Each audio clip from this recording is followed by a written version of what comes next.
Comenzar a grabar. Continuando entonces con nuestra clase del día sábado, ya hemos hablado de los ejemplos de un experimento.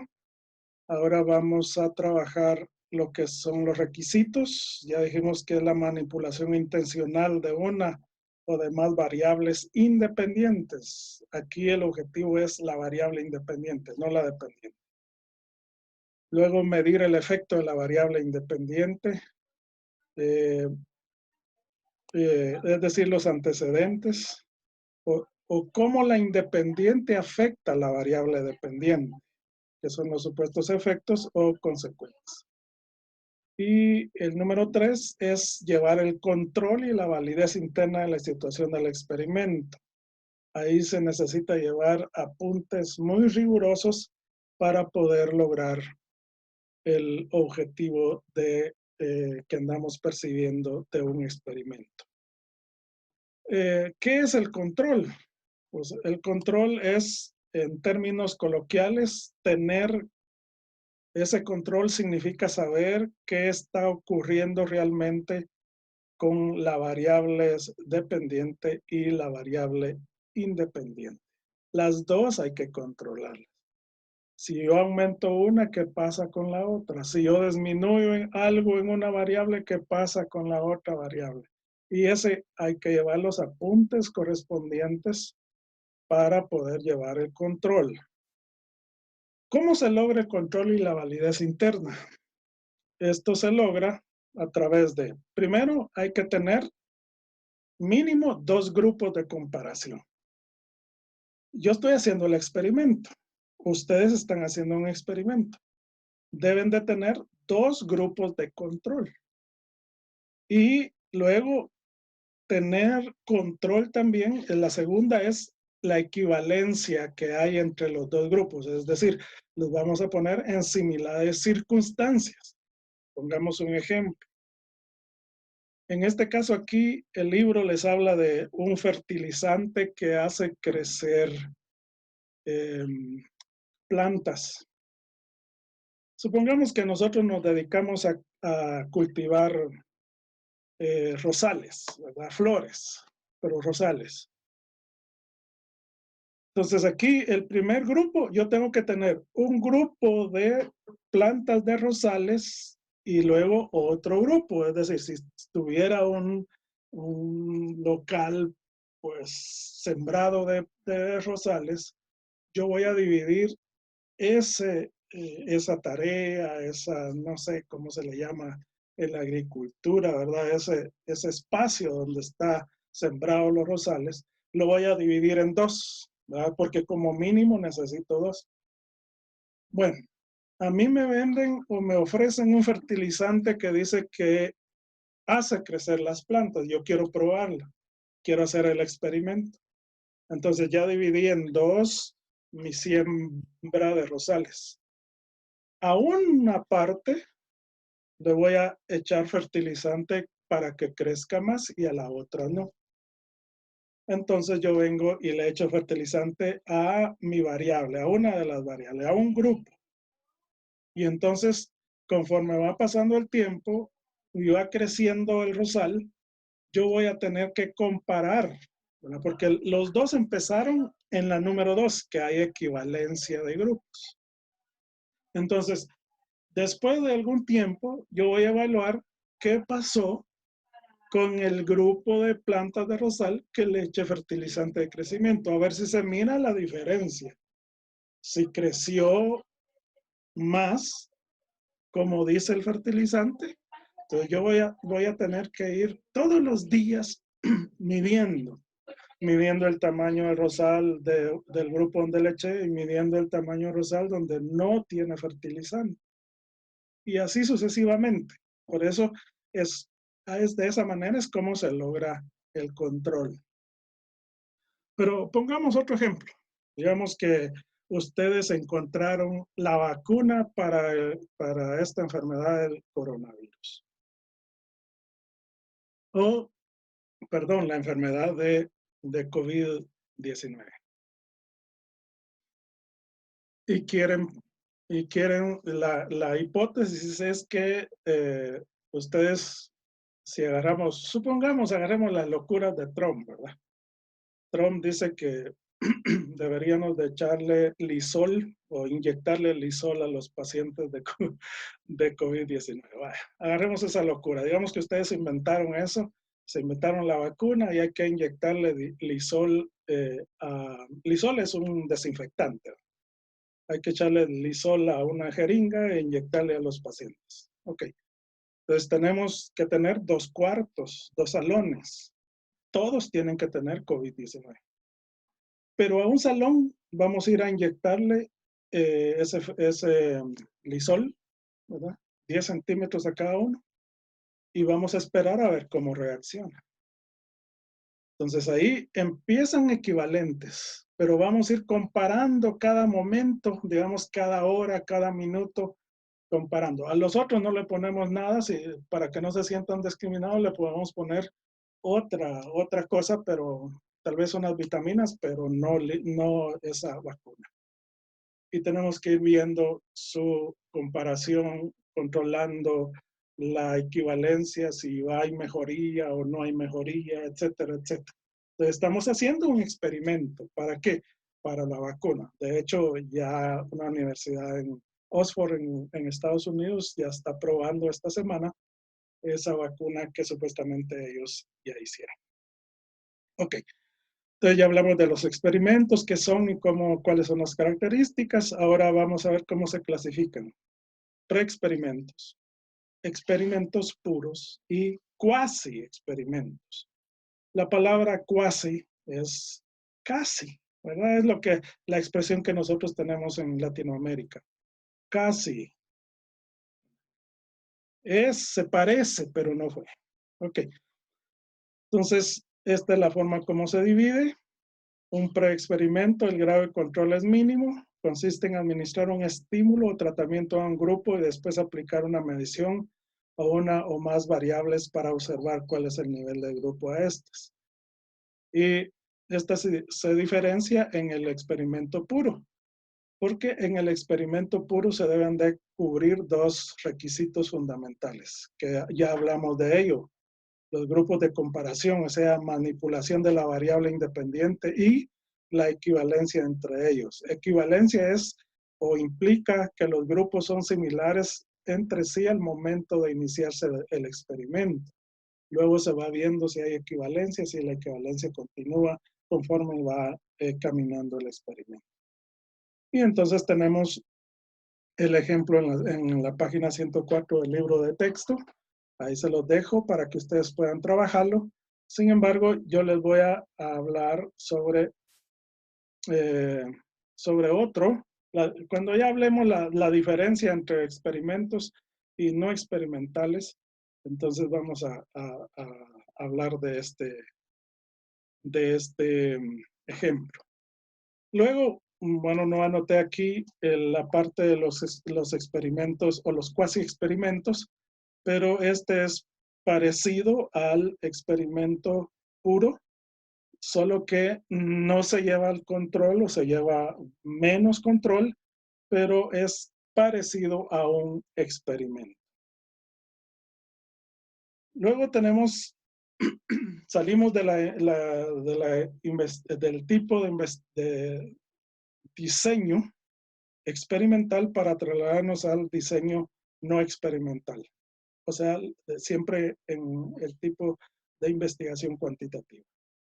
Estos estudios se realizan sin manipular la variable independiente y en los que se observan los fenómenos en su ambiente natural para después analizarlo. O sea, nosotros ponemos la inyección, después vemos a ver hasta el final, digamos si son 3 días, 4 días, un mes, un año.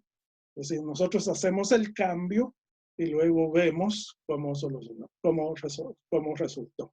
Es decir, nosotros tenemos la implementación de un sistema computarizado para contabilizar, o sea, ingresamos, hacemos todo el proyecto de implementación, capacitamos a las personas que van a utilizarlos y luego lo implementamos y decimos, bueno, a partir de tal fecha la contabilidad se va a hacer en este sistema.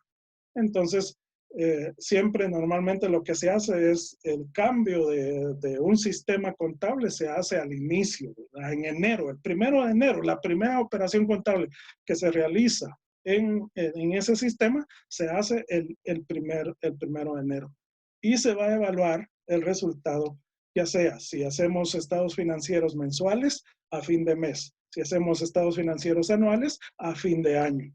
Entonces, hasta ahí se va a ver el resultado. Hasta ahí podemos sentarnos y analizar qué es lo que sucedió. Estas son las investigaciones de tipo no experimental. ¿Qué diferencia hay entre un experimental y un no experimental? Por ejemplo, en el experimental decimos que vamos a manipular la variable, una variable. Vamos a poner aquí, vamos a ver, voy a tomar de ejemplo a Marielén Rojas. Digamos que vamos a nosotros a ver cuáles son, vamos a analizar, vamos a estudiar, digamos que vamos a ponernos un objetivo, analizar las reacciones que Marielén Rojas tiene cuando se enoja. Todos nos enojamos, ¿verdad? Entonces no hay pena. Pero nosotros tenemos toda la clase, nos vamos a dedicar a analizar las reacciones que tiene Marielén Rojas con respecto al enojo. Entonces, si hacemos un experimento, tenemos que hacer intencionalmente que Marielén se enoje. Es decir, vamos a buscar las debilidades, ¿verdad? Todos tenemos debilidades también. Vamos a buscar las debilidades por las razones por las cuales se enoja y la vamos a enojar. Pero lo vamos a hacer intencionalmente para estudiar sus reacciones. Eso sería en un experimento. En un no experimento, lo que vamos a hacer es, nosotros vamos a estar observando para hacer el análisis cuando Marielén se enoje ella sola, cuando nadie de nosotros intencionalmente la enojó, sino que de pronto ella llega enojada. Entonces corremos todos a agarrar nuestros apuntes y vamos a ver cuáles son las reacciones que tiene. Bueno, espero que podamos tener la diferencia. Una cosa es el experimento y otra cosa es lo no experimental. Entonces, la mayoría de sus trabajos de investigación están dados en no experimental. Eso es lo que yo he visto. ¿Cuáles son los tipos de diseño no experimentales? Ya hablamos que son transeccionales o transversales, es decir, que recogen o recoleccionan un dato, sacan una fotografía en un determinado momento y ya no vuelven más a tomar otra fotografía. En los estudios longitudinales o recolección de los datos en varios momentos, es decir, tomamos una fotografía al inicio, una fotografía durante y luego una fotografía al final o más, ¿verdad? Dependiendo de cómo sea el estudio que nosotros queremos hacer, cuál es la distancia mínima en la cual nosotros tenemos que observar. Por ejemplo, yo tengo aquí, digamos, los estados financieros de una empresa. Según las normas internacionales, el periodo es un año, según lo fiscal también es un año, y aquí en Guatemala es del 1 de enero al 31 de diciembre de cada año. Entonces yo voy a hacer un transversal, pues el 31 de enero o cuando ya estén elaborados los estados financieros, entonces yo le tomo una foto a los estados financieros, los evalúo, el balance, el estado de resultados, el estado de cambios en el patrimonio, el estado del flujo de efectivo, las notas, las evalúo, las analizo y todas son el 31 de diciembre de tal año. Ese es un transeccional. ¿Cuándo es un longitudinal? Pues resulta que yo no me voy a conformar con hacer la evaluación al final de año. Lo voy a hacer, yo le pido, por ejemplo, al sistema o los que hacen la contabilidad, que me hagan estados financieros cada mes. Es decir, al final de mes me hacen un estado financiero, yo voy a tomar la foto de eso al 31 de enero, voy a tomar los 5 estados financieros, los voy a evaluar y voy a sacar un análisis ahí. En febrero otra vez, en marzo otra vez, en mayo otra vez, y así 12 fotos. Eso es un longitudinal. También espero haberme dado a entender con el ejemplo. Bueno, expliquemos cada uno de los transaccionales, ¿verdad? Dijimos que pueden ser transversales. Los diseños de investigación transaccional o transversal recolectan datos en un solo momento, en un tiempo único. Su propósito es describir variables y analizar su incidencia e interrelación en un momento dado. Es como tomar una fotografía de algo. Y aquí yo tengo un ejemplo. Y el ejemplo es, por ejemplo, dice investigar el número de empleados, desempleados y subempleados en una ciudad en cierto momento. Por ejemplo, en esta circunstancia, mi objetivo será investigar cuántos hay desempleados en Guatemala, cuántos hay empleados y cuántos hay subempleados, es decir, aquellas personas que les rebajaron su salario. Digamos, no te voy a despedir, solo te voy a rebajar no sé, a una cantidad dada. Entonces, ¿cómo hago yo? Voy a tener que ir a sacar la fotografía. ¿A dónde voy a ir? Pues voy a ir al Ministerio de Trabajo, porque así está estipulado aquí. Entonces, ahí en el Ministerio de Trabajo voy a encontrar el número de los que están empleados, el número de los desempleados y el número de subempleados, aquellos que los despidieron cuando comenzó la cuarentena, por ejemplo, o digamos el estado de sitio que nos pusieron. Entonces obligaron se obligó a las empresas a que trabajaran menos tiempo. Entonces algunos dijeron, bueno, solo los que tienen procesos críticos son los que van a ir a la empresa y de ahí todos los demás se van a teletrabajo o miren, les vamos a suspender su contrato. Entonces hay que tomar esa fotografía en ese momento. Y estos pueden ser exploratorios, descriptivos o relacionales.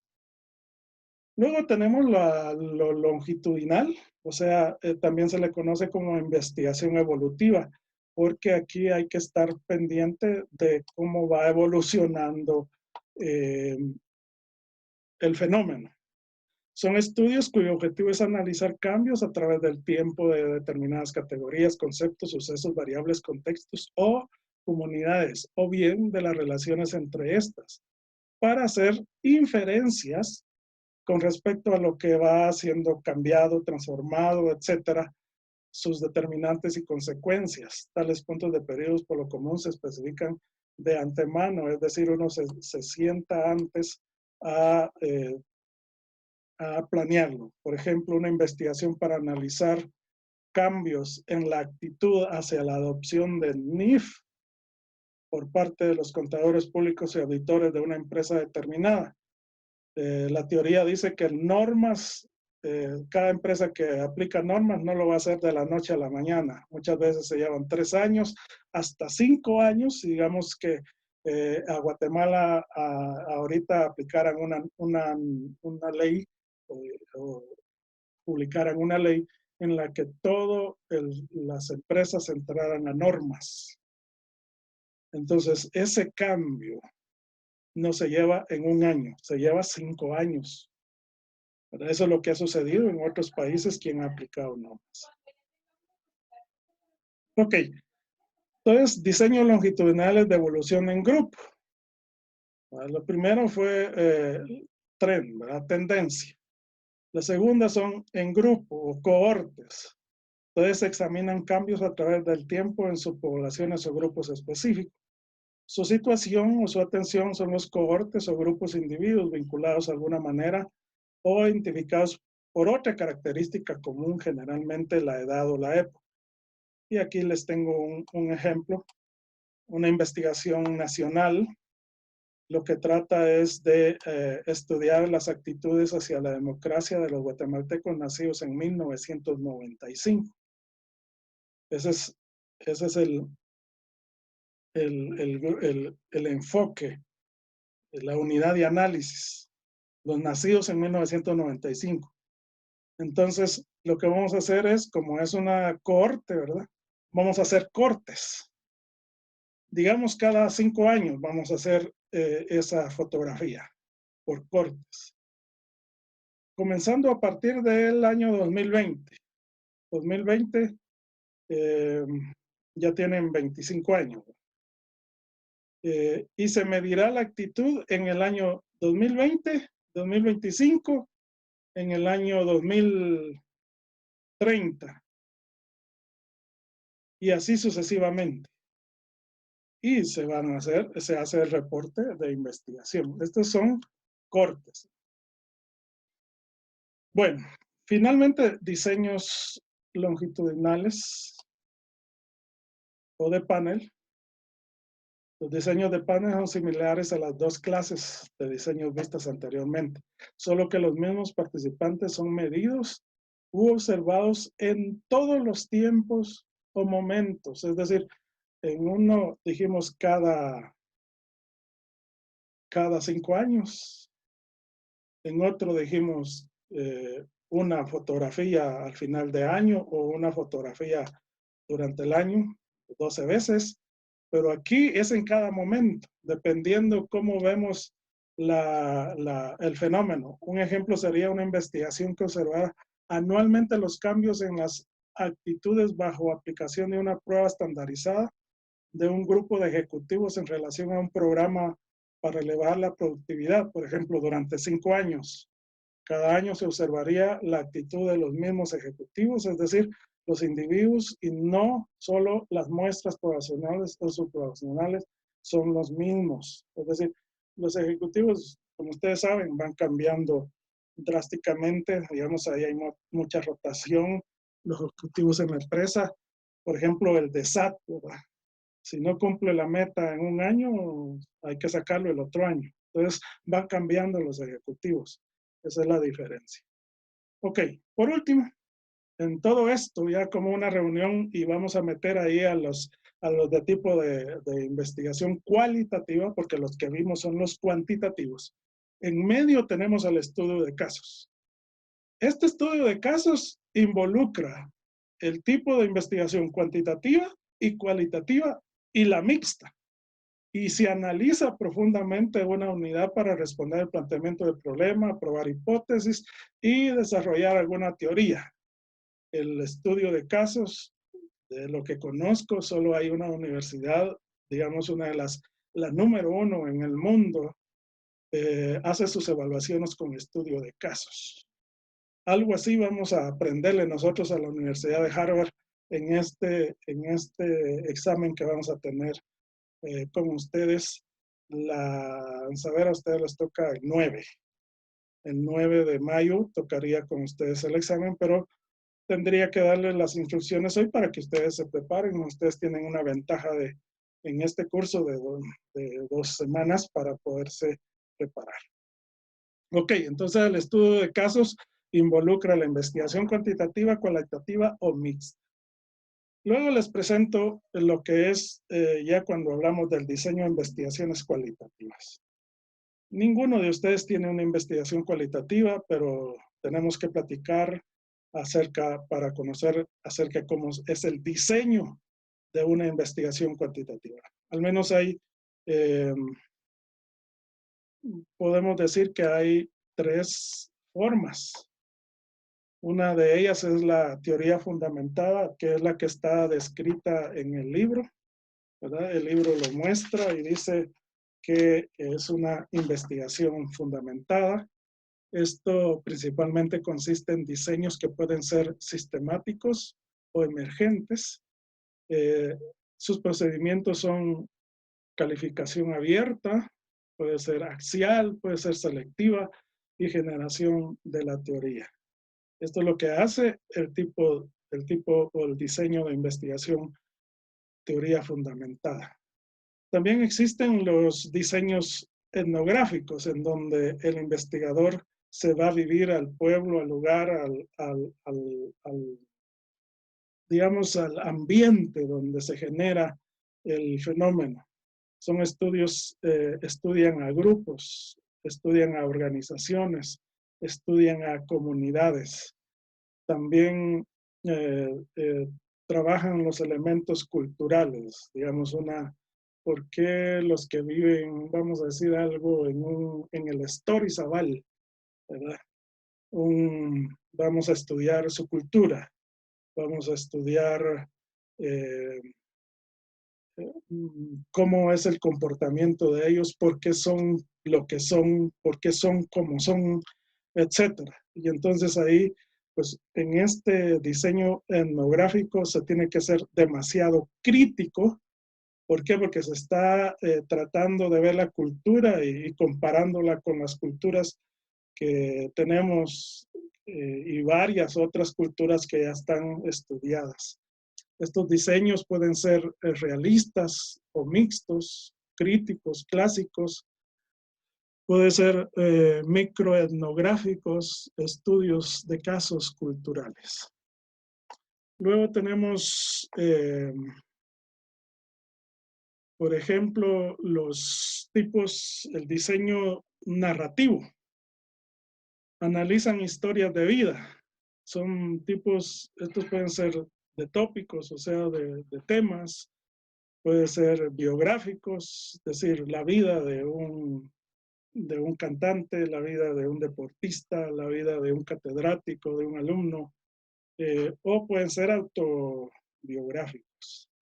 Bueno, diseños de investigación se basan en las fases de observar, pensar y actuar, cuyas perspectivas son visión tecnocientífica, visión deliberativa, visión emancipadora, son tipos de diseño práctico y participativo. Aquí sí participa toda la sociedad.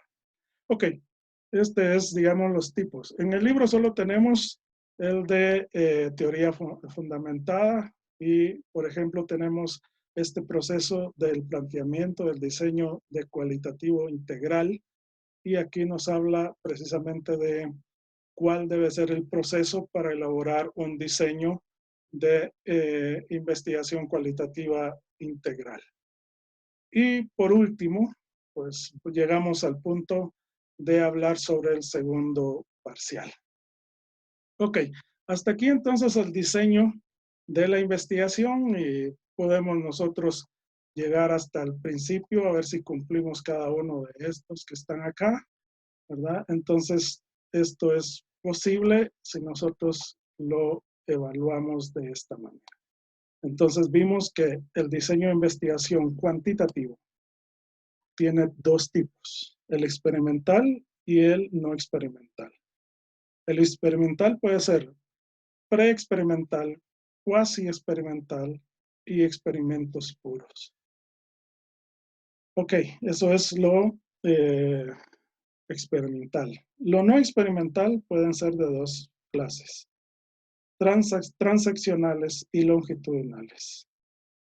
Y los transaccionales, pues lógicamente sus características es que la colección de datos en un solo momento y en varios momentos. Y pueden ser explorativos, descriptivos, correlacionales. Los longitudinales, pues, es analizar cambios a través de tiempos. En este caso, aquí no hay manipulación de variables. Los tipos pueden ser trends, puede ser cohorte o puede ser de panel. Y luego pues tenemos lo que es el tipo de investigación, diseños de investigación de tipos cualitativos. Y también pues mostramos tres diseños. Entre ellos está la teoría fundamentada, están los diseños etnográficos y están los diseños narrativos. Muy bien. Vamos a ponerle stop a nuestra grabación.